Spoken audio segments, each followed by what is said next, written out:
Welcome, everyone, to this session on setting the context on HIV in Manitoba. Before we begin, I would like to acknowledge the traditional territory upon which we are gathering, the original lands of the Anishinaabe, the Innuiak, the Anishinaabeg, the Dakota Oyate, the Dene and Inuit, and the national homeland of the Red River Métis. We respect the treaties that were made on these territories, we acknowledge the harms and mistakes of the past, and we dedicate ourselves to move forward in partnership with Indigenous communities and in spirit of reconciliation and collaboration.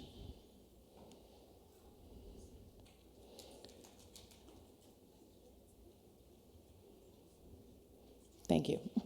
There are no conflicts of interest to declare. And without further ado, I would like to introduce you to the session moderator, Leonard Monkman from the Canadian Medical Association. Leonard is the recipient of a Canadian Journalism Foundation Indigenous Health Journalism Fellowship. Welcome, Leonard. Anin Bourjou, Leonard Monkman, Indigenous Cause, Anamuzi, Bing, Dunji, Winnipeg's North End, Dunji, Bourjou, Dotem. Good afternoon, everyone. My name is Leonard Monkman. I'm Anishinaabe from Lake Manitoba First Nation, born and raised in Winnipeg, in the North End specifically.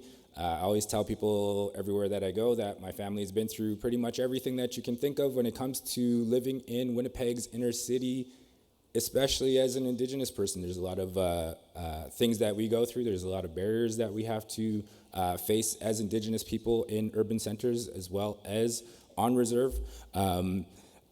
For me, I just wanted to say welcome to Winnipeg. If it's your first time here, you have just hit us after we are getting out of winter. It's taken a long time, but we have some warm weather, so welcome.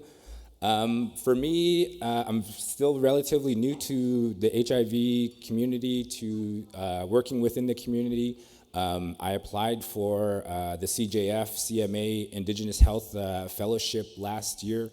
Dr. Marcia Anderson reached out to me last year and said, you should apply for this. And I went into it with a very limited or very no knowledge on HIV, to Googling everything, to how do you catch it, how is it transmitted, what are the stats, who do I talk to?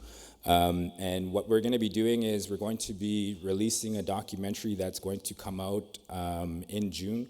On CBC, it's going to feature 3 lived experience people living with HIV, as well as folks from the Sexual Wellness Lodge, as well as Dr. Marcia Anderson, as well as people from the Wellness Wheel in Regina. And so we've got people that are doing the work here, as well as people that are doing the work in Saskatchewan. Really amazing footage that we've been able to capture, and so it'll be a very tight 2 months over the next little bit. So that's part of what we're doing. My big focus with the fellowship is really I tell people all the time everywhere that we go that we're not necessarily creating content for the average Canadian, even though it is going to be going out on CBC. My main goal with this particular fellowship is to really reach our community so that they can be educated about things like stigma, testing, how does it work, how does it not work, and what is the actual lived experience for people that are living with HIV, especially if they're going to be, especially if we're going to have the numbers continue to rise the way that they are here in Manitoba. And so that's it for my fellowship. I will introduce you, or I will allow Michelle to introduce herself and the work that she's doing. Okay.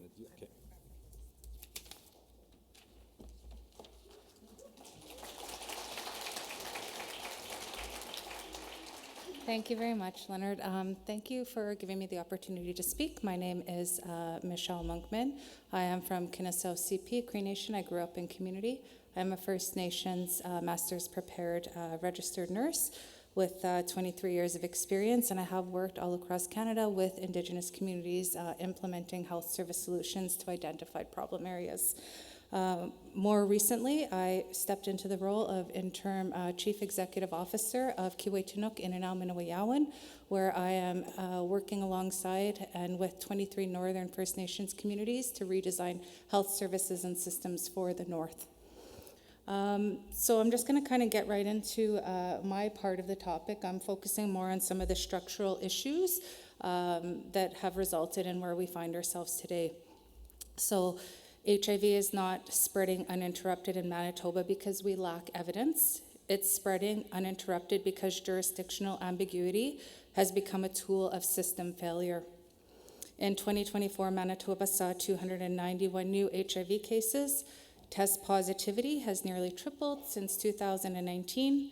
The Northern and Prairie Mountain health regions continue to carry disproportionate burden. Indigenous peoples, particularly women, are overrepresented, and viral suppression outcomes are worse outside of Winnipeg. These are not isolated outcomes. These are signals of a system that is not interrupting transmission when and where it should. When we look at HIV in Manitoba, we have to move beyond individual level explanations. This is not primarily about awareness. It's not about whether people know how HIV is transmitted, and it's not about whether effective treatment exists. We have the tools, we have the evidence, and we know what works. What we don't have is a system that consistently applies these tools in a way that reaches First Nations communities early, equitably, and without interruption. And that's where those structural issues emerge. This matters not only because of HIV itself, but because HIV exposes the fault lines of the health system that we're trying to transform. At Kiwetanuk Inanaw our work is grounded in building a system that is First Nations-led, equitable, and accountable across jurisdictions. HIV is a tracer condition. It shows up where prevention fails, where access breaks down, and where systems are not designed to serve our communities. If we cannot coordinate something as well understood and preventable as HIV, then we really have to question the readiness of the existing system to deliver on broader health system transformation. At the center of this issue is a long-standing jurisdictional divide between the federal government and the province of Manitoba. Historically, the federal role in First Nations health was never intended to be limited to basic service delivery.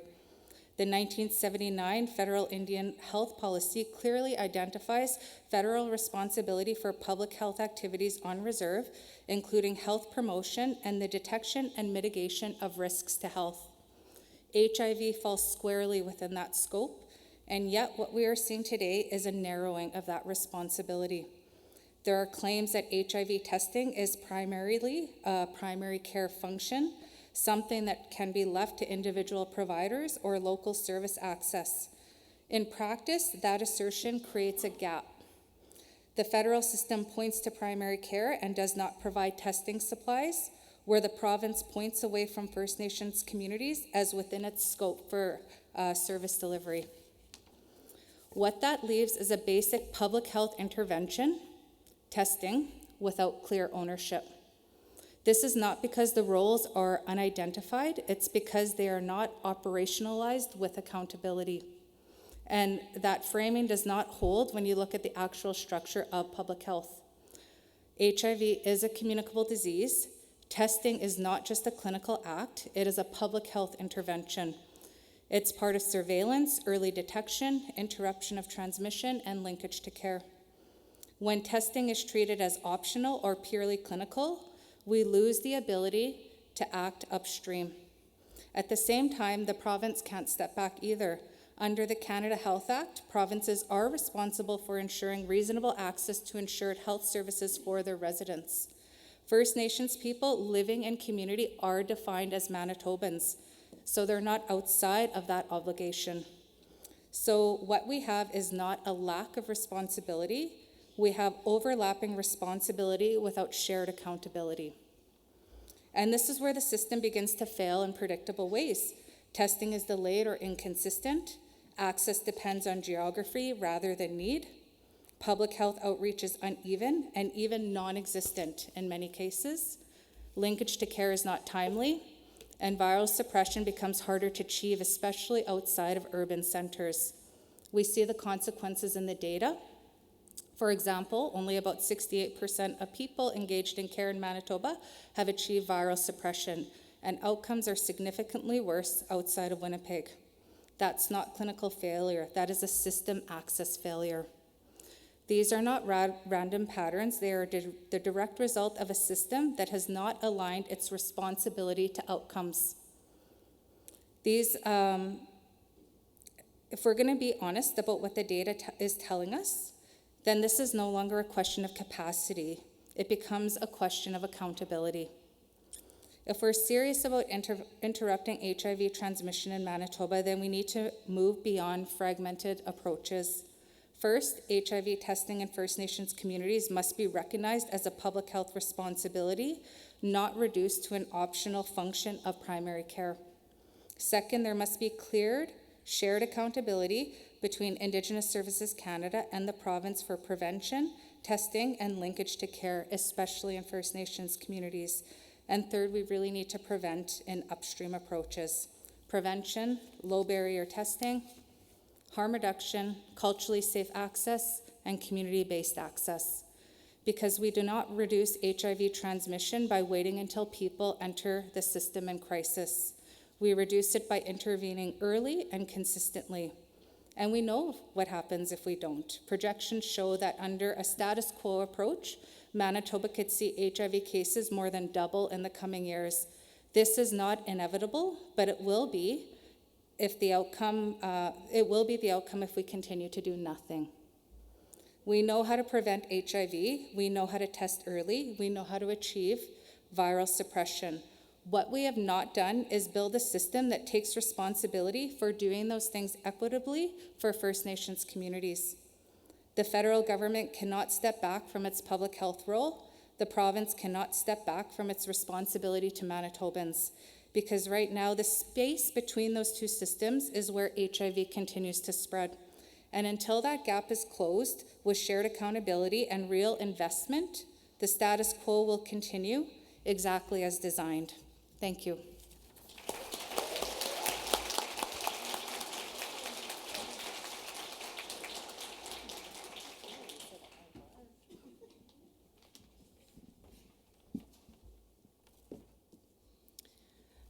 Danse kinanaskumit no anwutsuta katayin moya katsnauta yamian tayamita kok. Anita great in this niga so nakapimitzkama kotsanina. Nisto asak tawak kanaw mina nusamasisak minan tawak. Asa agwayum nistumita nawaski asa nemaski skwewen. Agwa kinawagas minan ki atoskatan sugawas benewen.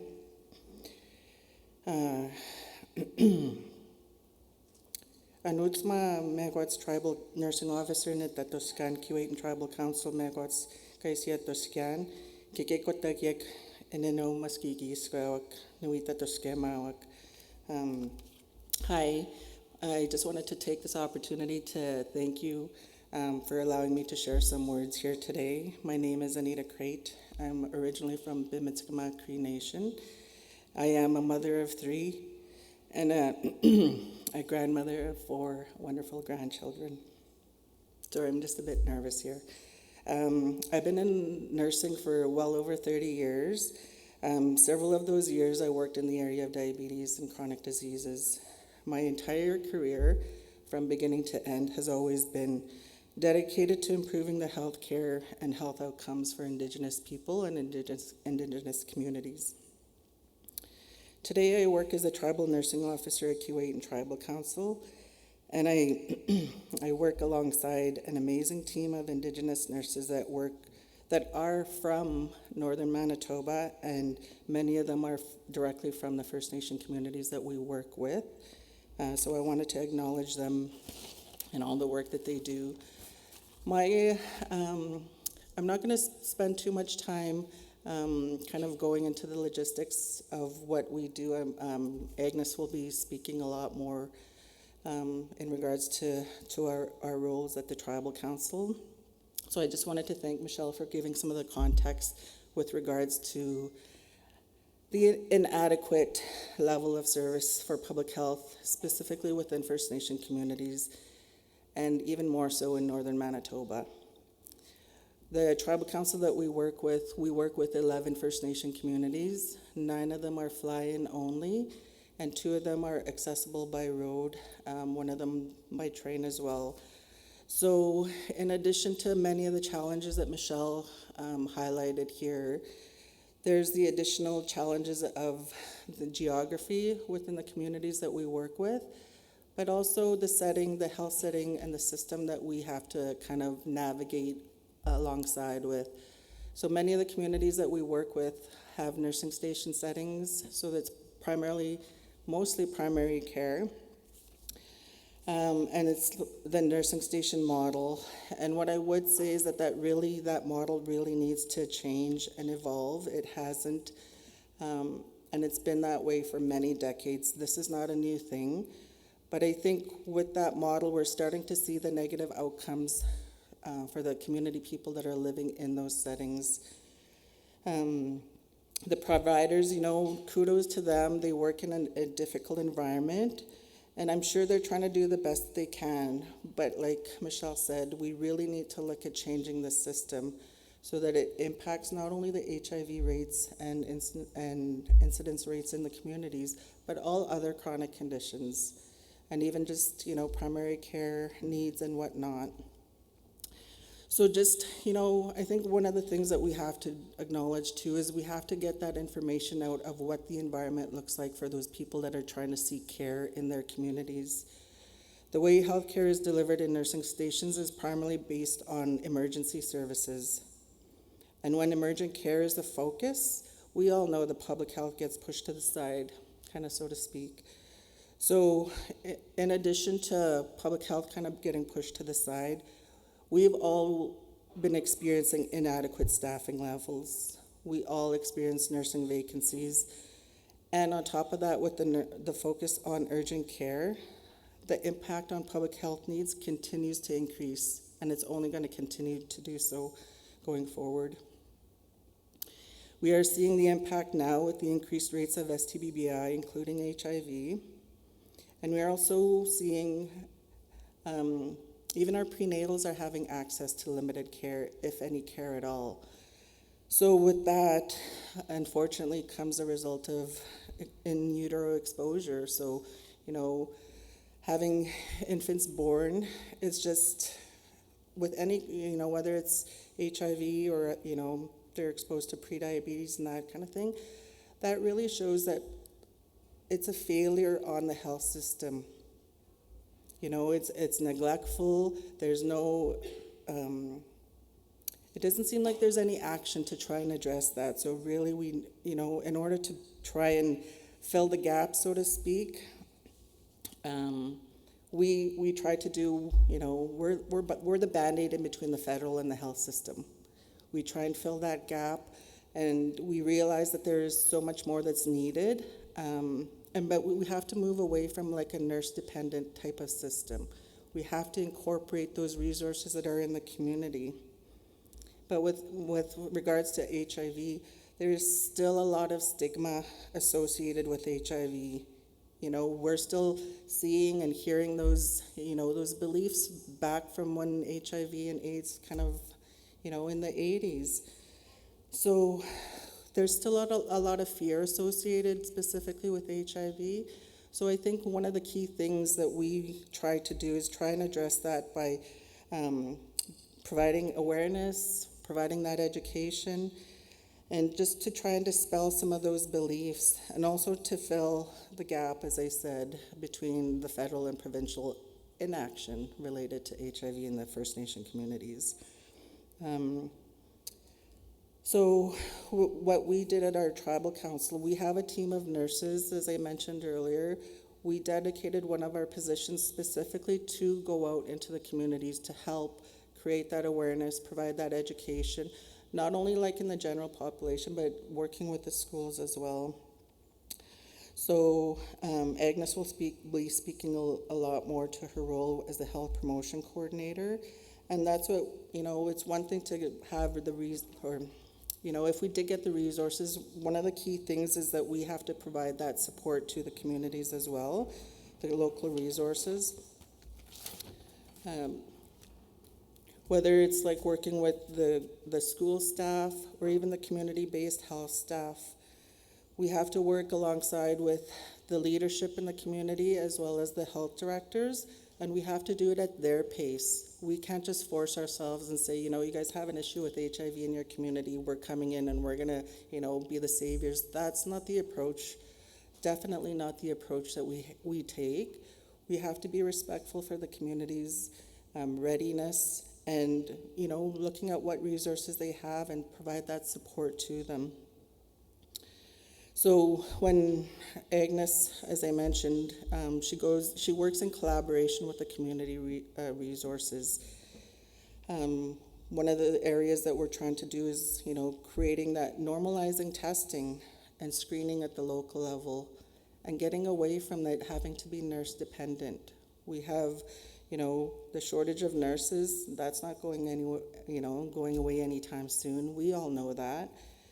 Plus factoring in recruiting and retaining nurses in remote and isolated communities. So we have that challenge on top of that, the shortage as well. And that's why, we have to be adaptive, we have to be creative and,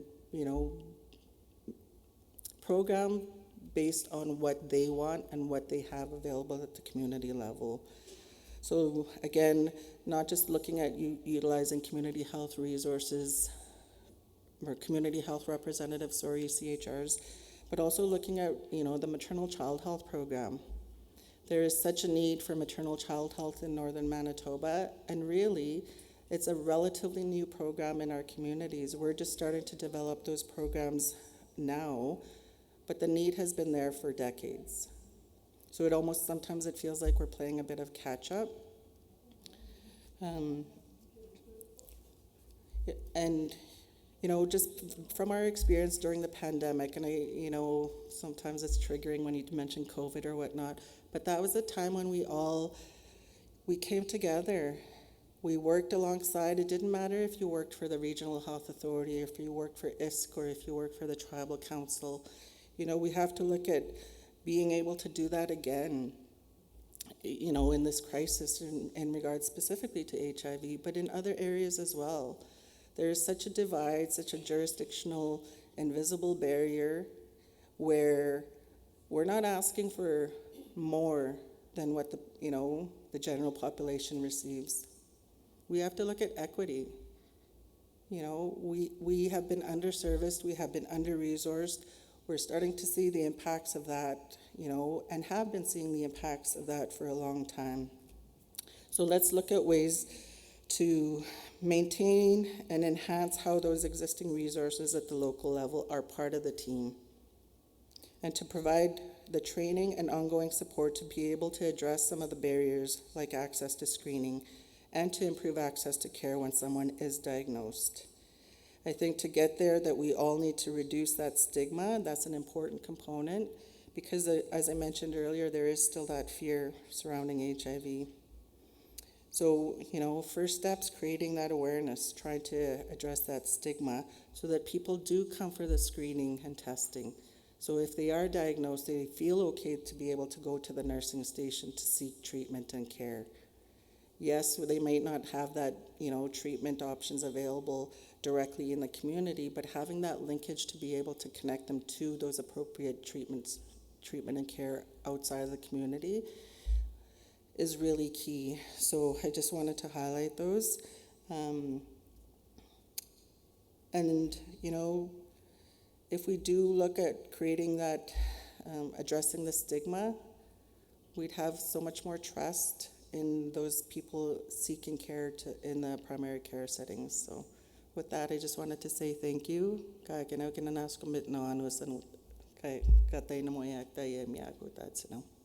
you.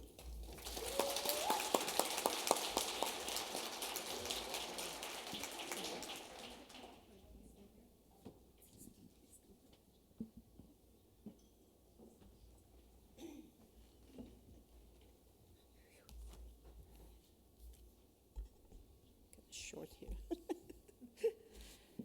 Good afternoon, everyone. Aginesu she denen sunslene hesli ya thoughts in denen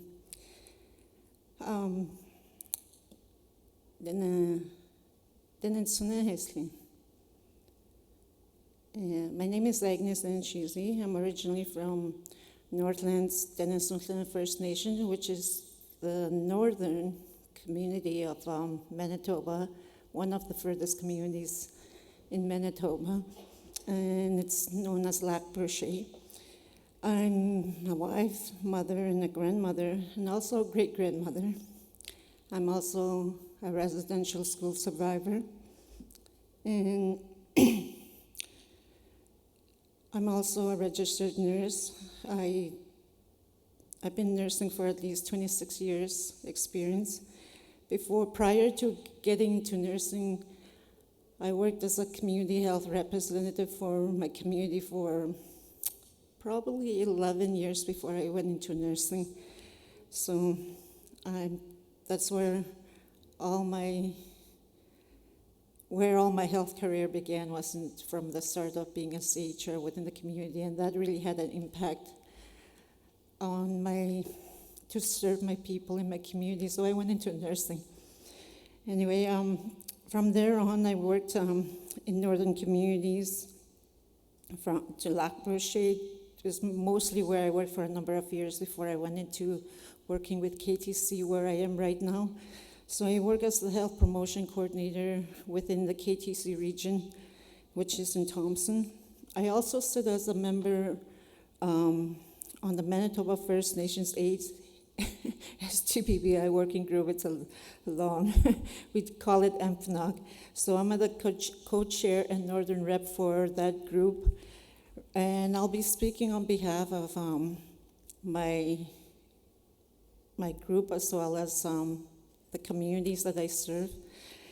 And so Manitoba is seeing rising HIV rates, and First Nations communities are disproportionately impacted. I work directly with communities in sexual health education and awareness of HIV, STBBIs, and healthy relationships. And I support 11 communities. And that's just one person trying to get into all these 11 communities. And part of MFNOG, just a little bit about MFNOG. There's 7 tribal councils that consist of MFNOG. And these 7 tribal councils, we all meet together. We're all grassroots people that come together to support each other, to see how we can provide support to one another and provide HIV and AIDS awareness, and all these challenges that we're facing. We we try to address them together, and how we can support our First Nation communities. So just recently, before I get into our group consists of 7 tribal councils and independent First Nations as well. And also people with lived experiences are also on our group. And I work with communities and see these issues firsthand. Collectively, we come together and bring what we see and hear from our communities. We all work within our own communities that we serve. Just recently, not too long ago, I should say last year, we felt like we weren't meeting our goals. MFNOG wasn't meeting our goals due to the high rates of HIV in Manitoba. So we revisited the whole mission and statement, whole mission and vision statements. And what we did, we created a new strategy plan, grounding in what we were hearing from our communities. So where we are right now, we're working on the action plan and building partnerships with other First Nation leadership organizations to strategize and address these gaps and issues. MFNOG also serves as a hub for HIV, STBBI education and awareness, building relationships and advocating for change and reducing stigma. What we're seeing and hearing from our communities, we hear a lot that there's not enough HIV awareness due to the stigma, fear, and limited resources that our community members have to work with. Our staff are also not quite equipped with, they have lack of HIV training in our communities, and the resources, they're also lacking resources. There's also low uptake in terms of awareness on PrEP as well. And there's testing barriers, and some of the testing barriers is because most of I can only speak on behalf of my communities. Our communities are FINIP-run nursing stations. They're not health centers. So most of the time, the issues, we've heard it all across Manitoba, actually across Canada, that there's a lot of shortage of nurses. And due to these shortage of nurses, sometimes our clients are turned away and told to come back. So, and because of that, that's where the gaps are. And appointments being full when it's time to come to see people, people being put on the waiting list, even in our communities. So, and the root cause is trauma. Trauma meaning residential schools, 60 scoop, child welfare system. These and other atrocities have immense impact on the mental, physical, emotional, and spiritual health of our people, which in return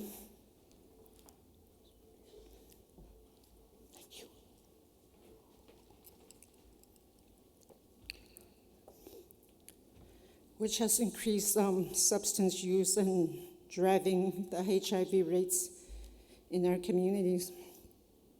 However, despite all these challenges, our people, First Nations, have and are still here resilient and strong.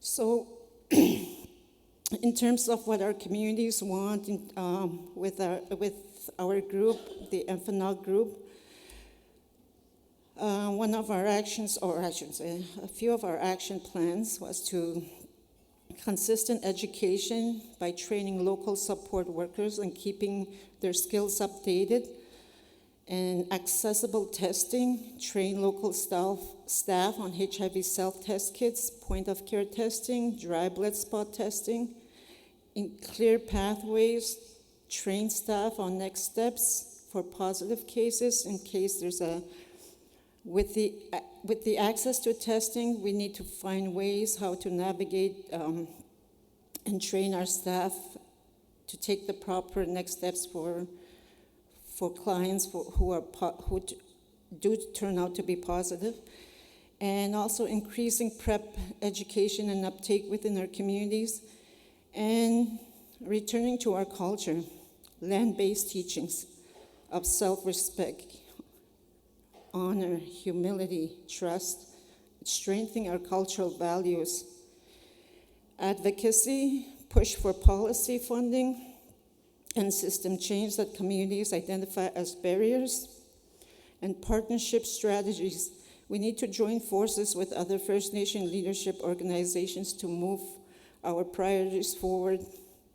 And how we work in the communities we serve. In terms of going to our communities, usually it's only by invitation and occasional visits, which is why there's usually just occasional visits, because it's on invitation, only in terms of to share info and services when appropriate and respectful, because we cannot just go into a community and say, like, here we are, we're here to provide education awareness. No, it doesn't work that way. You have to be welcome into a community in order to provide all these information. So sometimes that can also be a barrier within our communities, even though we work with the communities that we serve. And staffing realities, there is limited to no public health nurses despite the vacancies. Maybe it's due to isolation or the location geographically, or they choose not to work with the government. I'm just being honest here. And our role is to provide resources and to navigate our clients or community members and direct support and training and advocacy to our communities. And so when we go into our communities that we serve, we do that respectfully with our community members, and knowing that there's no public health nurses in our communities, even though the opportunities exist. And again, due to the lack of public health nurses, it's hard to provide education and awareness into our communities when it's just one person trying to go into all these 11 communities. That's where this is why it's so important to train our local staff, resources. And moving forward, MFNOG works because we're from the communities. We're First Nations people that work, and we see firsthand what our communities go through. We see the issues. We bring them together. We reset the plan, and we're acting on it with other First Nation leaderships. We try to train and support and advocate. So that's what our mandate is for our MFNOG members. So in the end, our people are still here, resilient and strong, and that's who we're accountable to, and we'll continue trying to do our best to service our people. Merci.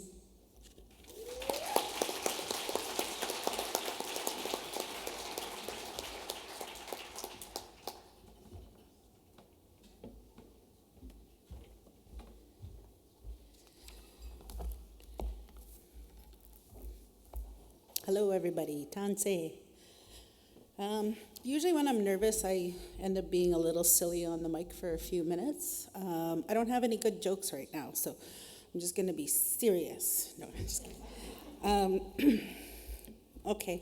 My name is Nadine Erickson. I live in the Paw, Manitoba. That's where I grew up. I'm treaty with York Factory First Nation. My mom's family grew up in Churchill. I'm a second-generation nurse. She's been a nurse for 52 years, and I'm on year almost 15 now. Let's see, my dad's family grew up he was in Sheridan, and he's Swedish Métis from Cumberland House area. So I work as a tribal nursing officer right now with Cree Nation Tribal Health. We serve approximately 8 communities in the northern Manitoba region. We sort of share the responsibility with KTC. KTC has the other northern communities, sort of north and east side of the province, and I'm on the west side of the province, more central. So when I started, I don't know, as an adult working, I've always worked in Indigenous communities, and I worked in the field of harm reduction with Red Prairie AIDS Project from 2000 to 2005 in Brandon, Manitoba. And the goal was to teach HIV prevention education. And at that time, I remember the stats and the numbers, and crunching the numbers in my head and thinking, wow, if we really don't keep our prevention efforts solid now, we will have a problem in the future. So I did all the best I could get the information out there and stuff that I could at that time. Later on, did some more school, moved out west to Vancouver Island, worked in the harm reduction field more, went back to school, got my nursing, and then worked in mental health and addictions field for several years on northern Vancouver Island. So I feel like the extensive harm reduction background, that's how I was taught, was from the harm reduction perspective, and all the people who worked and lived in the HIV/AIDS field. My health grounding was from the perspective of people living HIV-positive lives and lifestyles, and the stories that they brought with them was my training ground. I think what that did is it helped sort of teach a lot about people from their many walks of lives, but it also sort of taught me a little bit in terms of what are the red flags in epidemiology when it comes to STBBI and HIV infection in our populations. Well, now, let's see, from nursing in BC, I came back to Manitoba just at the beginning of 2019. And I switched from mental health and addictions to nursing station work. And the nursing station that I was working in, because I already had the comfort to work in STBBI work, they said, here, you can do all those charts. All right, you know. And I was already starting to see a bit of an uptick blip in terms of all the STBBI infections. And I was like noticing this is kind of high for this population, right? And we roll into 2020, COVID time. I'm like, okay, I'm out of here. But that only lasted a few months because, you know, we need cash. So I also went to work up north and in northern communities, did some agency working. And with the agency work, I actually had like a full Manitoba provincial tour in that time. So that was actually kind of cool, right? From Brandon to Churchill to Puckatawagan, Winnipeg, and kind of several places in between. And I was seeing the same thing all over the place, the uptick of syphilis, HIV, Hep C, you know, related to the increase in drug use. The piece we don't hear is the increase in overdose because they're not there to share their stories, but we've had massive increases in overdoses and drug poisoning, right? So when I started working with Cree Nation 2 years ago, actually started hearing about the uptake in HIV 2 years ago and was trying to raise the attention, at least with our regional nursing stations, we need to test like everybody regularly, you know. 2025, when I started working with Cree Nation Tribal Health, the first news that I got in February was that we had 40 cases in our community of Sapatoyak, about 20 cases in the community of Wesqueesipik, which are the two communities served closest to Swan River, and they fall under the Prairie Mountain Health Regional Authority. The PAW is under the Northern RHA. So we've already got the two massive health authorities and these two little communities kind of in the gap area.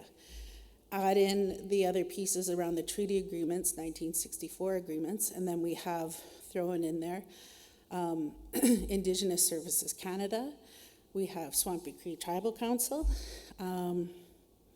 and little independent pieces, and it's not the same from each of our communities. So we have provincial health serving some here, a couple of mental health.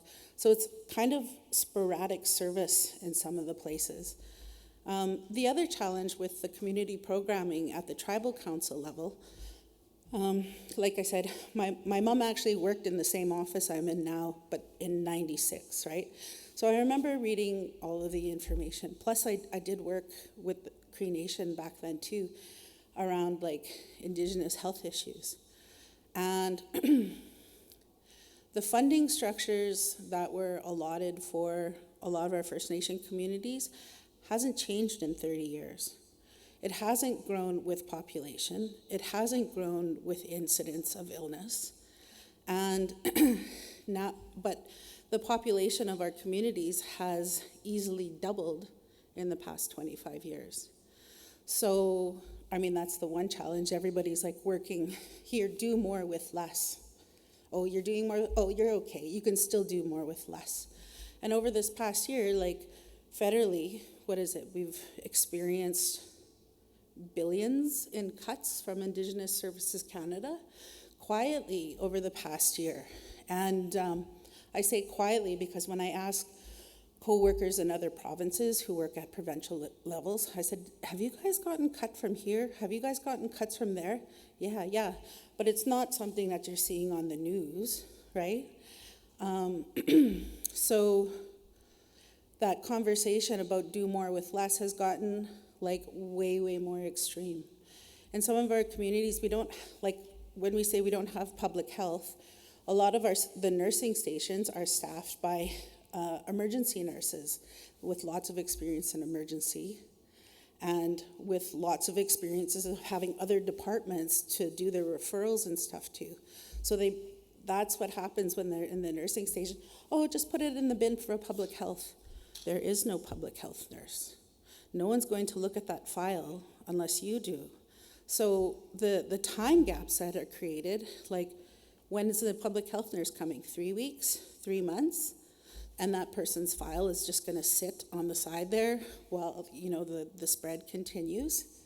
And, that's such a failure of human rights, especially as it goes, like treaty rights were supposed to be comprehensive health service, not little bits here and there.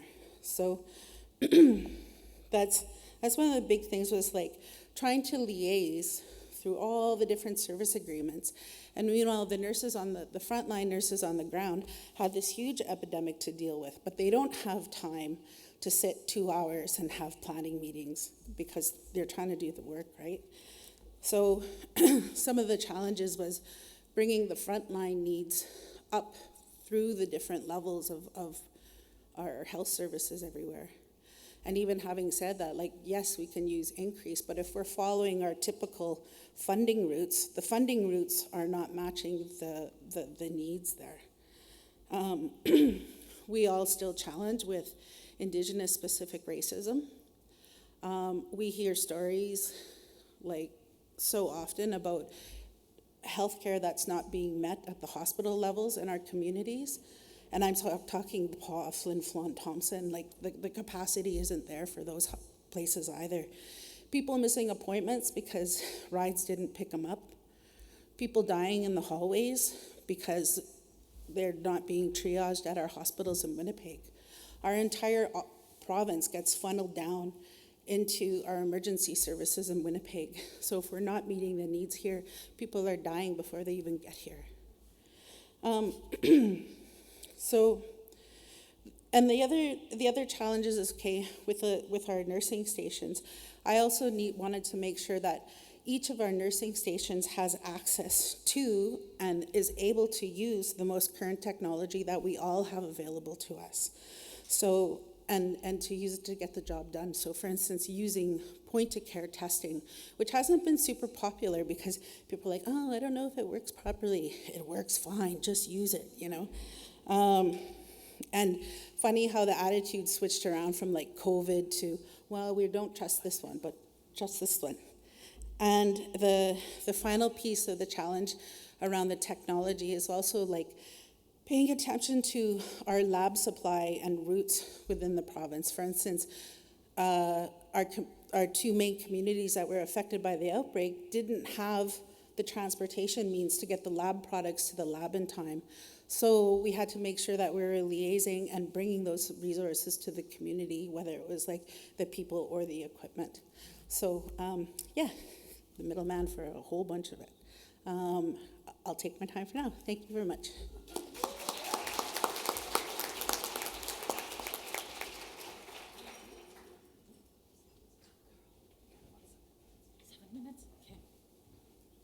He told me 7 minutes, so I'm gonna set my timer. My name is Carla Quill. I'm from Sapatoya Cree Nation. I'm a recent graduate of LPN out of UCN. I grew up in Sapatoyak and Winnipeg and Brandon and the Paw, and so I know everybody in Sapatoyak. I learned about the HIV outbreak in my community through family. I am deeply impacted by this whole process that has happened. I came in with a roadmap. The team before me, Darlene Shingoose and Maria Sandy, now known as Maria Emery, yay! They've laid the groundwork for me to follow. They gave me every single step that I needed to do. They created what I needed to be done, who I needed to contact, how to get these telehealths done and everything like that. So they did an amazing job. Once the outbreak happened in November 2024, I was still in nursing school during then. So once I applied for the job, as soon as I was done my senior practicum, I was hired as a student nurse, and I followed a ISK public health nurse. Her name was Emily. She came in the community. She trained me on HIV, blood blood collecting, lab work, all the testing, how to get in contact with Manitoba, HIV referrals, how to get in contact with IMID here at HSC through telehealth and everything like that, how to go about consent, disclosure, medication, education, and everything. She did that with me for 2 weeks while she was there in community. I followed her as a student nurse. After she was gone, then that's when I started following my community health nurses in SAP. And then they took over from her and they led me to do everything properly and under their supervision, because technically I still wasn't an LPN. And after I got my LPN, they set me free and said, go do your work, and I did. I am basically related to everybody in Sapatoya Cree Nation. So I am from there. Both my parents are from there. My grandparents are from there. I am related to like everybody in Sapatoya Cree Nation. So this is a deeply personal mission for me. I have that trust. I have that relationship. I have that connection to the people, to the land, to the culture, and everything like that since I am from there. My heart breaks every day that I'm at work, and I tell them, I love you. This diagnosis doesn't define you. Your substance use doesn't define you.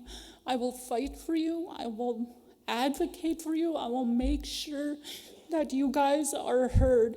So when I come to places and conferences and to meetings like this, another an issue that we had in community that I'm so glad that our nursing tribal officer took care of was that we were having meeting after meeting after meeting, these Teams meetings, these Zoom meetings, and these meetings would be repetitive, one group to the next group, and they would last for hours, and we wouldn't be able to see our clients, we wouldn't be able to take care of them.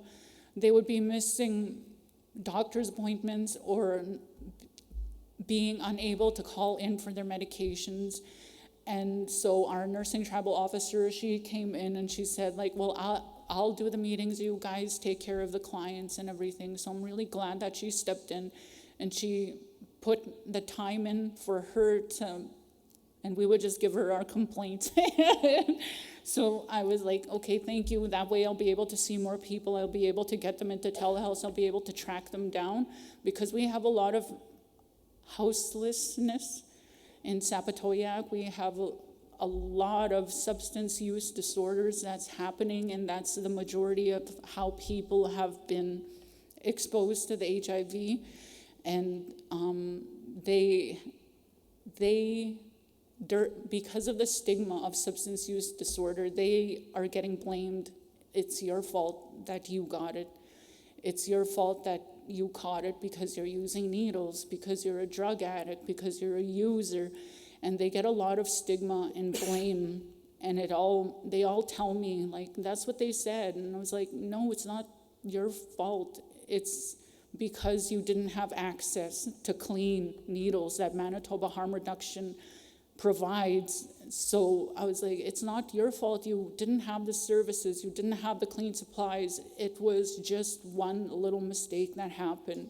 So this doesn't define you. We will get you help.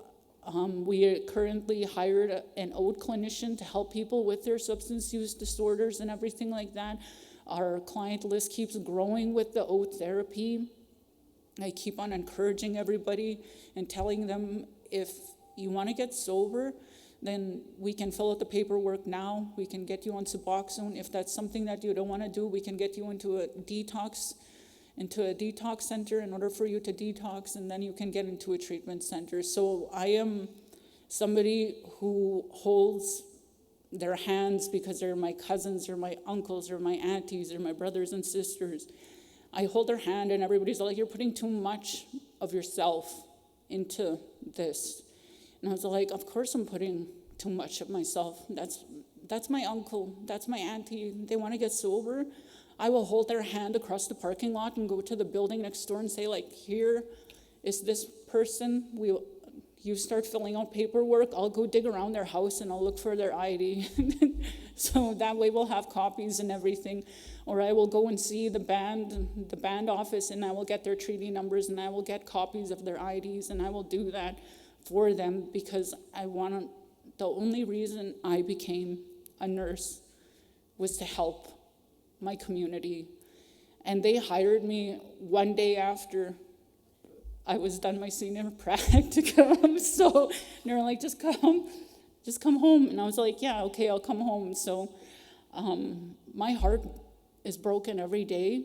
I go home, I cry, I do ceremonies, and I do my smudging. I go to sweat lodge, I do sun dancing, and I'm getting connected to my culture, to my people, and I'm showing them because I am a drug addict in recovery for 7 years, 6 months, and I forget how many days, but like I don't feel like adding right now, but like, so I was where they were at 8 years ago. I was just using as much drugs as they were doing, and I changed my life around, and once I changed my life around, I came back and I told them, you guys can do this too.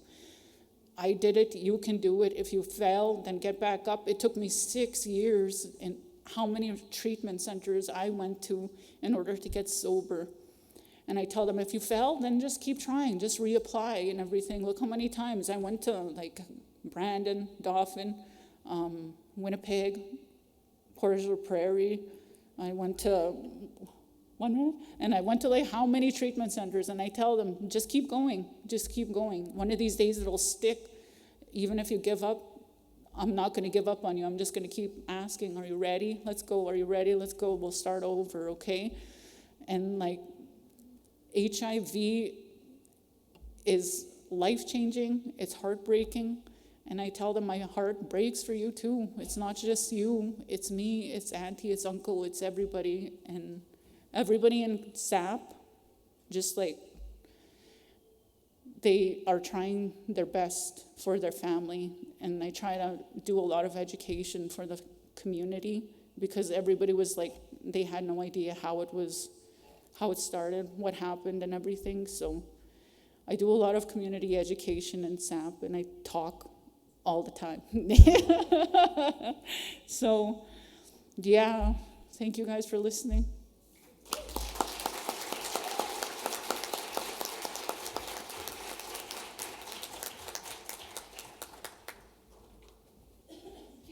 I thought we were gonna sit. I was trying to get all comfy at my chair. So my name's Carla Cochran. Hope this is not too loud. Is it okay? Okay, I have a tendency to speak loud. I could probably speak without the mic. So I am from Fish River Cree Nation, but I also have roots in Seguin. I forgot my clicker, sorry. I have roots in Seguin. And then so, we joke about cousins, but we are related to quite a bit of people. I had a friend who asked me once, like I talked to one of my friends and I was like, how many cousins do you have? She says, I only have one cousin. I kind of chuckled a little bit. I was like, no, for real, how much cousins do you have? She says, I have one cousin. And I'm like, okay. I was like, the last count I did was in grade 5, and it was one side. I had 190 cousins. That's just one family. Now we're so huge, I have a lot of family members. So just a little bit about where I work. So I work at the First Nations Health and Social Secretariat in Manitoba, which works with 63 First Nations in Manitoba. So we were once a part of the Assembly of Manitoba Chiefs. So how many of you have heard of the organization in Manitoba? So that was our provincial PTO. We've moved when they did the cuts. And so as you can see, those are our populations, and those are our 5 linguistic groups that we work with. So at Finism, we don't have anyone dedicated to this area to do the work. I got invited out to a meeting in November. When I was working at AMC in the youth department, I used to work in HIV for a few years in this area. Lo and behold, I came back in November and I said, because my actual role is data sovereignty implementation lead. So I work in research and data sovereignty. And I've been doing this since November again to try and help fit that puzzle piece together. So if you could think about it, I am coming in, drawing upon expertise from individuals. As you can see at the Assembly of First Nations, which is a national First Nations organization, there was a resolution that was put forward in December to develop a First Nations HIV strategy. So when I talked about in November going to a meeting and I was with Michelle, I was like, well, Michelle brought up the idea about getting some of our organizations together. And if you think, and you've heard all about the gaps, and you've heard all about the things that happen in our communities, you can imagine when you work with First Nations communities, it's like a giant puzzle piece. You just can't call upon one organization. So to move forward to develop a Manitoba First Nations HIV strategy, we have MFN, the AIDS working group. We also have our Northern PTO, our Southern PTO, so we have KIM, we have SCO, we have Assembly of Manitoba Chiefs, our organization. We also have the Manitoba Harm Reduction Network that's coming. We have peers that are coming out, but also we called upon some of our urban organizations. So it's a very complex dynamic. So we are holding our very first meeting. So as you can see, remember I said I started in November? Guess what I did in January? We had a health directors meeting. And if you can imagine, we work with the 63 First Nations in Manitoba. We had a lot of them in attendance, and we asked them if we were to do a resolution about HIV, how is that going to look? So a couple things that came up when we did talk to the health directors, these are people who work in the communities as well. They talked about having a First Nations campaign from a First Nations lens because information needs to be updated. The infrastructure, there is a need for housing for nurses, safe consumption sites. That data and privacy, leadership needs to be aware of the situation in their community on HIV. And there is a need for accurate population levels and numbers. And I'm just generalizing these, so I'm just picking out a few points. Follow-up programming is very important so that mental health aspect is not there, or it might be there. If it is, it's a little. Also accessibility when it comes to testing and materials. When it comes to funding, they've listed a long list. Nurses, data analysts, health support staff, resource staff, counseling, navigators, someone to draw the blood.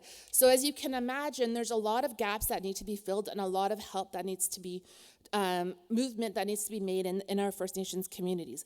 With education, updating information for community understanding and awareness. So updating our health staff, community, or in schools.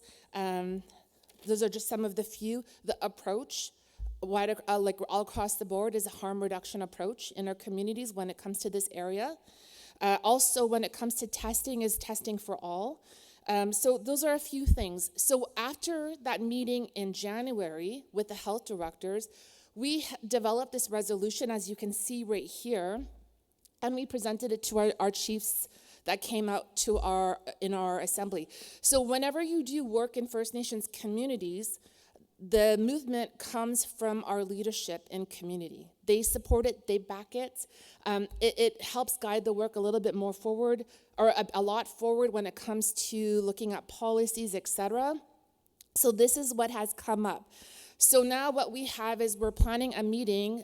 All those puzzle pieces are coming together, the very first initial meeting, and that's going to be in May.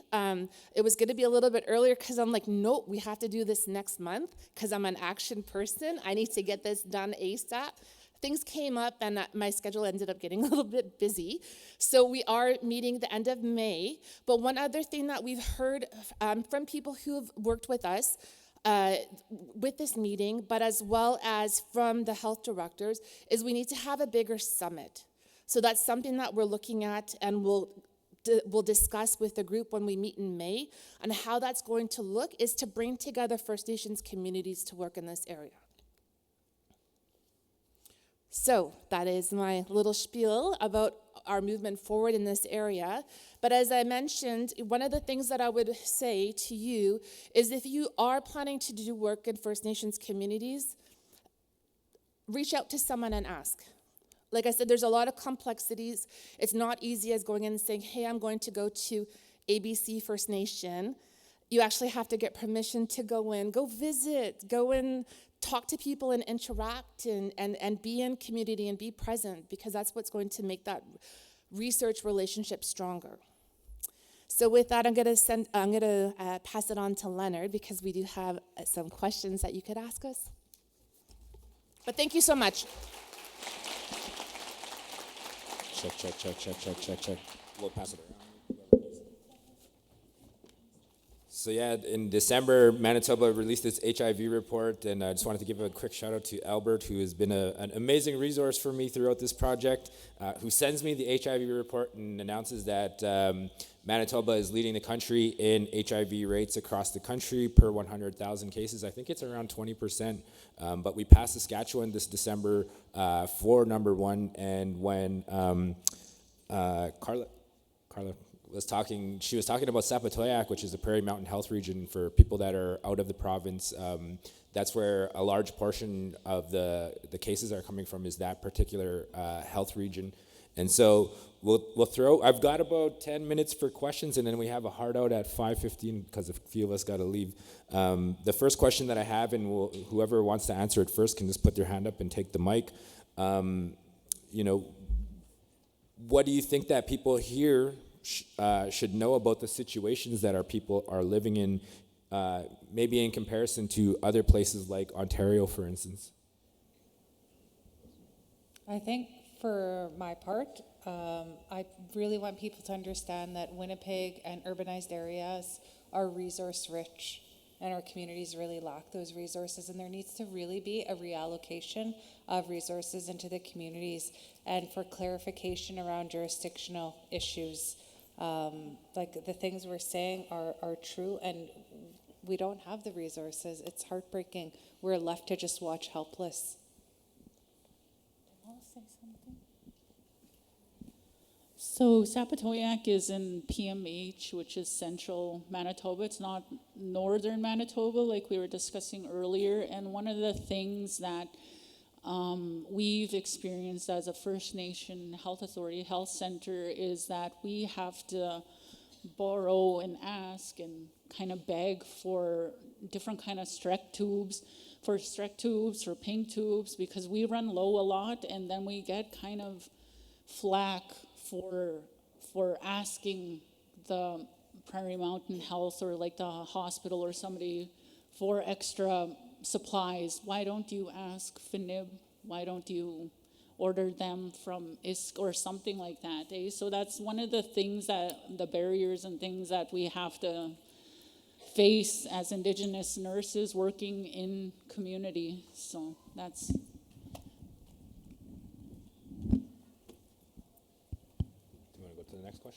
Next question. There are a lot of people here who are researching HIV and might be interested in researching HIV in our communities.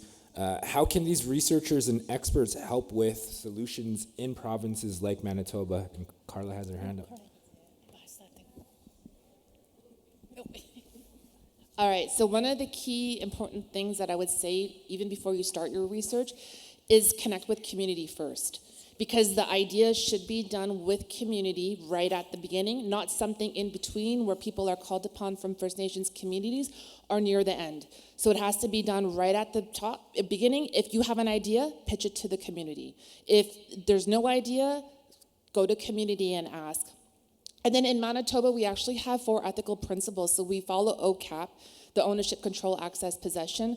But we also ensure that when you do research with communities, there's benefits to First Nations communities, which means that you create those jobs, you create those training.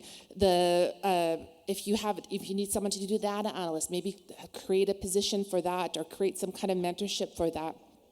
Ethical principles, very important, just because you're going to like an Anishinaabe community, say Saging and Black River, they're like an hour away. Even though they're both Anishinaabe, they're both going to have different ethical principles. So ensuring that you're aware of that. And then the other one is I combined the words. It's the end of the day. Free, prior, and informed consent, both from an individual and at the community level. So like I said, in order for you to go to community, you should be getting a BCR from that leadership, from that chief and council before you even enter into the community. And then so just ensuring, And then the solutions, when you are working with community, making sure there's that First Nations lens, very, very important. I once visited someone in New Zealand who said you could hire a data analyst who's Maori or a Maori data analyst. And I was like, okay, what does that mean?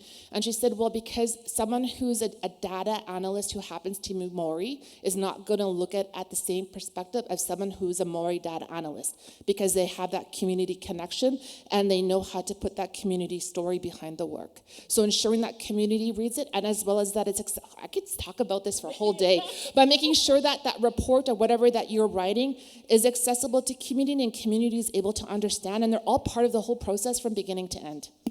Anybody else? Next one. Okay. Thank you, Carla. What does a true Indigenous... Oh, you wanted to... Okay. I think the one thing too that I would also mention is making sure that there's actionable, positive outcomes at the end of your research that benefits the First Nation community directly. Not just you as a researcher to get those additional letters behind your name. And really, because that issue is still their issue even after your research is done. So making sure that there's a positive outcome at the end of the project is what I wanted to add. Yes. What does a true Indigenous-led response to HIV look like here in Manitoba? Who needs to be at the table and what needs to happen? Let's see. A true Indigenous-led response, it has to have like an Indigenous person taking the lead and having that perspective and that connection, and not just only like a random Indigenous person. It has to be an Indigenous person who has a connection to the community that they are representing.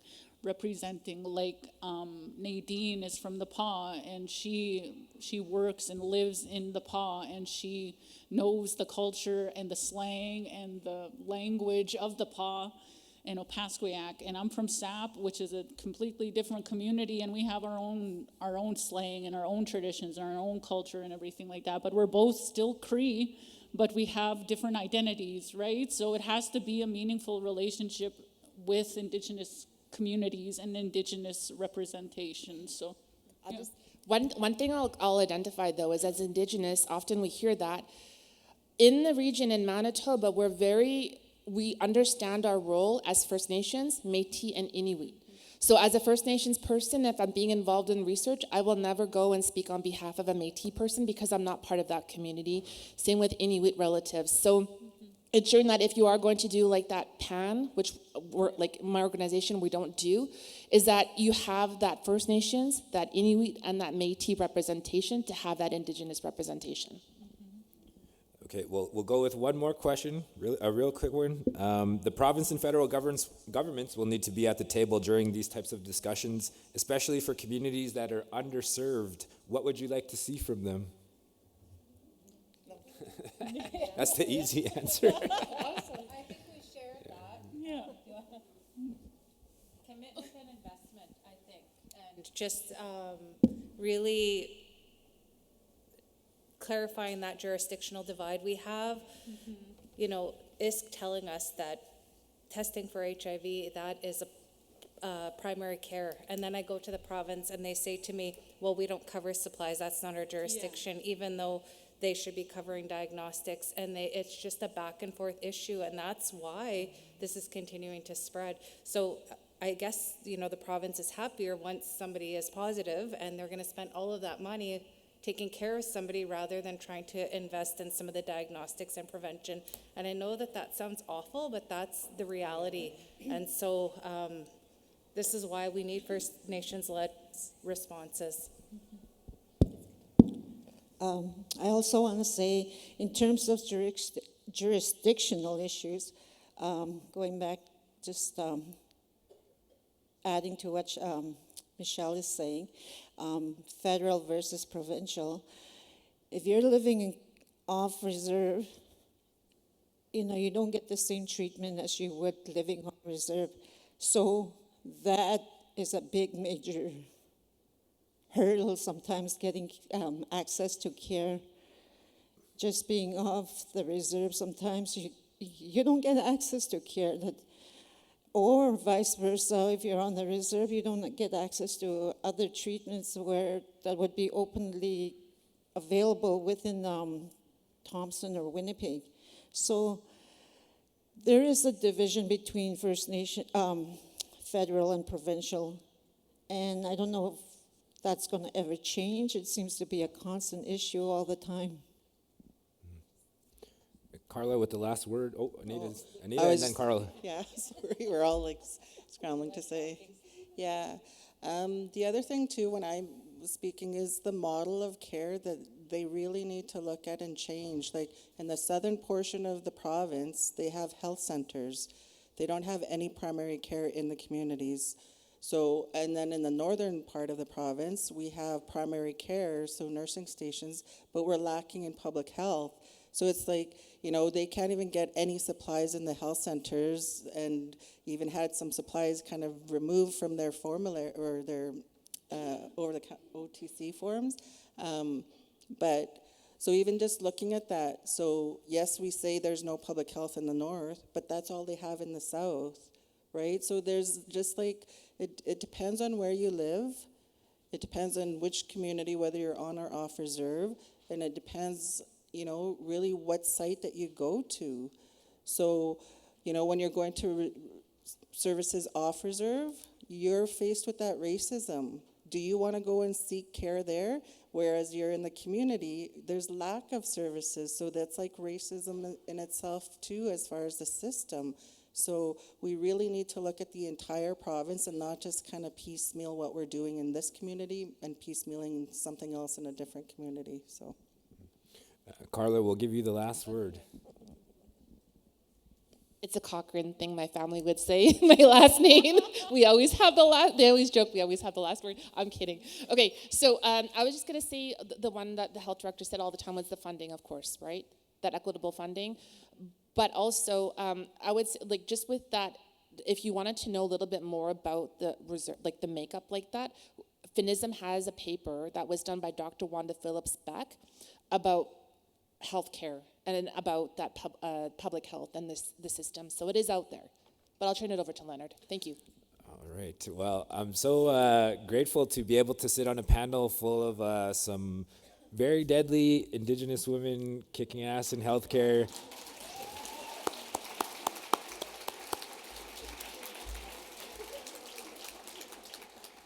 But it's been great to learn from these women, and I'm glad that if there is a Manitoba strategy, that they're going to be involved in anything that is First Nations led. And so I wanted to say thank you all, Chimigwech, for your time. Appreciate you.